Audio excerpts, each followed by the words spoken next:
Welcome to my kitchen my test. আজকের recipe চিংড়ি ভুনা।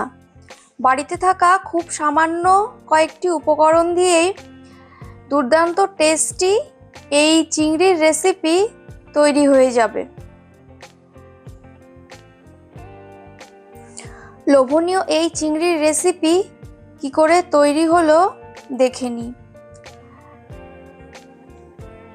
কড়াইয়ে তেল গরম করে লবণ হলুদ মাখানো চিংড়ি মাছগুলোকে দিয়ে সামান্য একটু ভেজে নিতে হবে। চিংড়ি মাছ বেশি ভাজার দরকার নেই। এরপরে ওই তেলেই পাঁচফোড়ন আর শুকনো লঙ্কা ফোড়নে দিয়ে দিলাম পেঁয়াজ বাটা আর সামান্য একটু রসুন বাটা। পেঁয়াজ রসুন বাটাটাকে খুব সুন্দরভাবে নেড়ে অল্প আঁচে ভেজে নিতে হবে। পেঁয়াজ রসুনের কাঁচা গন্ধটা কেটে গেলে দিয়ে দিলাম কয়েক টুকরো টমেটো। টমেটোটাও একটু ভেজে নিতে হবে। টমেটোটা ভেজে নেওয়া হয়ে গেলে দিয়ে দিলাম জিরে আদা আর শুকনো লঙ্কা বাটা। মশলাটা দিয়ে ভালো করে মিশিয়ে নিতে হবে। এবারে দিয়ে দিচ্ছি লবণ স্বাদ মতো আর পরিমাণ মতো হলুদ।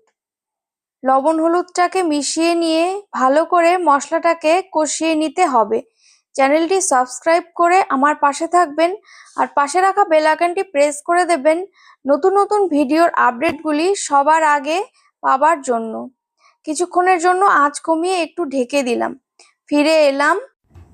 তেলটা ওপরের দিকে ভেসে উঠেছে। আঁচটা কমিয়ে ঢেকে রাখার জন্য আবারও একবার সুন্দর করে কষিয়ে নিতে হবে। এত সুন্দর একটি লোভনীয় রেসিপি আশা করছি সবারই ভীষণ ভালো লাগবে। ভালো লাগলে অবশ্যই লাইক করতে ভুলবেন না আর অবশ্যই কমেন্ট করে জানাবেন আপনাদের কেমন লাগলো। মশলা সম্পূর্ণভাবে কষানো হয়ে গেছে। এবার গ্রেভির জন্য জল দিয়ে দিচ্ছি।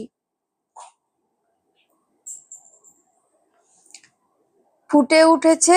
এবারে ভেজে রাখা চিংড়িগুলো দিয়ে দিলাম। ভেজে রাখা চিংড়িগুলো গ্রেভিতে দিয়ে আরেকটু ফোটার জন্য অপেক্ষা করতে হবে। একটু আঁচ কমিয়ে ঢেকে দিলাম। কিছুক্ষণ পরে ফিরে এলাম। রেডি হয়ে গেছে চিংড়ি ভুনা। গরম গরম ভাতের সাথে পরিবারের সবার সাথে একসাথে মিলে এনজয় করুন চিংড়ি ভুনা। বাড়িতে বানান, নিজে খান এবং সকলকে খাওয়ান। আনন্দ করুন, ভালো খান, সুস্থ থাকুন। মাই কিচেন মাই টেস্টের সাথে থাকুন। ধন্যবাদ।